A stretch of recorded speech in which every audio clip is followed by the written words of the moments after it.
In this video, we're going to add a new method to our user controller, and this method will be to handle the HTTP post request, which contains the initial request for password reset. I have added a little code snippet, which I have commented out, and I'm going to remove the comments block, and I will comment out a few things first. With most of the things here in this method, you're already familiar how to do. This is going to be a method that handles HTTP post request, and this is why I annotate this method with post mapping. The path to this method is going to be password-reset-request, and the HTTP request to this method is going to be sent to the following URL. It will start with HTTP or HTTPS, and then you'll have domain name, port number, the application context path, and then /users, because our root resource class or our REST controller is annotated with the /users. And if we go back, then we have the password reset request, which is the path to this method binding. And then this method can produce both application JSON value and application XML, and it can consume information either in JSON format or XML format.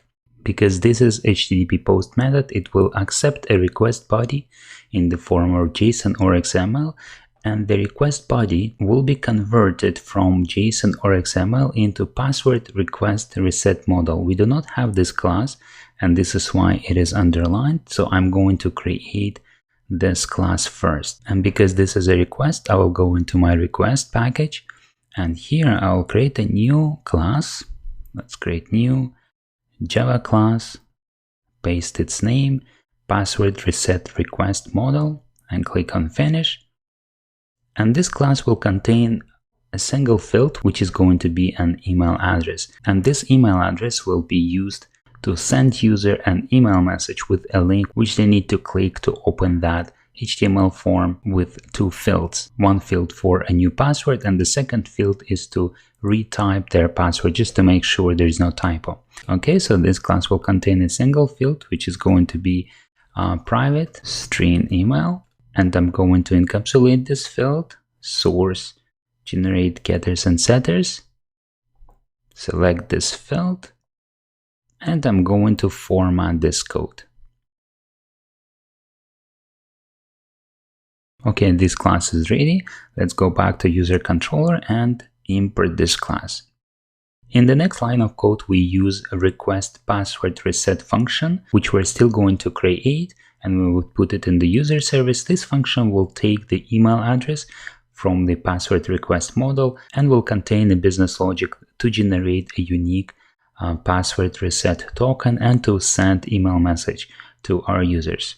And if email message was successfully sent, a boolean value will be returned back and stored as operation result, either true or false. Let me uncomment next few lines. Now, the return data type of this method is operation status model, and we have created this class earlier to be used as a return data type for a more general purpose operations like this one, for example, password reset.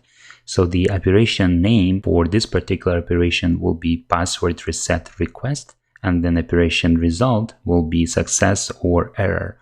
And when we're going to actually reset the password, the operation name will be password reset, and operation result will be error or success. So let's reuse this one. I'll go back to user controller, and initially I set the operation name to request password reset, and we don't have this enum yet, so I'll go to my request operation name and I'll add one. We have delete, verify email, and I will add request password reset.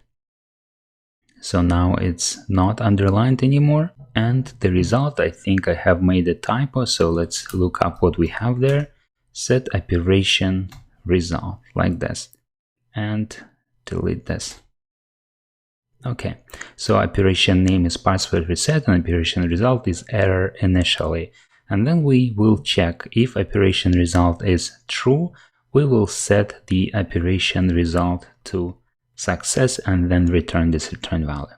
Okay, so this method is almost ready. We just need to go to a service layer and implement the request password reset function. Okay, so let's do that.